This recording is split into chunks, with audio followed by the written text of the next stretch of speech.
బాలీవుడ్ లో బయోపిక్లకు ఎప్పుడు separate fan following ఉంటుంది. చరిత్రకు అంశాలు, రాజులు, యోధుల కథలకు వాళ్ళు గతంలో చాలా సార్లు ఆదరించారు.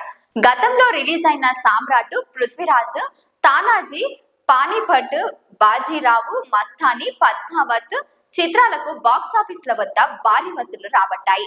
తాజాగా ఆ జాబితాలో మరో సినిమా చేరబోతుంది. అదే చావాయూరే. సర్జికల్ స్ట్రైక్, శామ్ బహదూర్ చిత్రాలతో తనకంటూ ప్రత్యేక గుర్తింపు తెచ్చుకున్న బాలీవుడ్ నటుడు విక్కీ కౌశల్.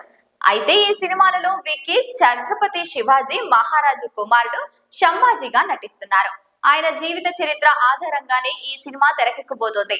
ఈ మూవీలో నేషనల్ క్రష్ రష్మిక మందన షంబాజీ భార్య ఏసుబాయి పాత్రలో నటిస్తోంది. ఇటీవలే రిలీజ్ అయిన రష్మిక పోస్ట్ లుక్ అదిరిపోయింది. ఈ పోస్టర్ లో రష్మిక అచ్చం మహారాణి వల్లే ఆభరణాలు ధరించి హుందాగా కనిపిస్తోంది. తాజాగా ఈ మూవీ ట్రైలర్ రిలీజ్ అయింది. ట్రైలర్ మొత్తం ఆసక్తిగా మారింది.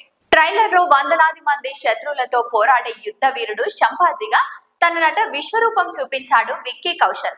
చూస్తుంటే ఈ మూవీ మరో 1000 కోట్ల మూవీగా నిలవడం ఖాయంగా కనిపిస్తోంది. ఇక ఈ మూవీ ఫిబ్రవరి 14న ప్రేక్షకుల ముందుకు రానుంది. ఈ చిత్రాన్ని లక్ష్మణ్ ఉటేకర్ తెరకెక్కించారు. విక్కీ కౌశల్ లక్ష్మణ్ కాంబోలో గతంలో జారా హట్కే, జారా బచ్కేలో సినిమా విడుదలైంది. 2023లో విడుదలైన ఈ సినిమా రొమాంటిక్ ఎంటర్టైన్మెంట్ ఆడియన్స్ ను బాగా అలరించింది. దీంతో ఇప్పుడు ఈ కాంబోలో మళ్ళీ రిపీట్ అవ్వడం వల్ల చావపై భారీ అంచనాలు ఉన్నాయి. ఈ సినిమాను మద్దోకు ఫిలిమ్స్ నిర్మాత సంస్థ తెరకెక్కిస్తోంది. మద్దోకు ఫిలిమ్స్ నిర్మాత సంస్థ గతంలో స్త్రీ 2 చిత్రాన్ని నిర్మించింది. ఈ మూవీ బాక్సాఫీస్ ల వద్ద దాదాపు 800 కోట్లకు పైగా వసూలు రాబట్టింది.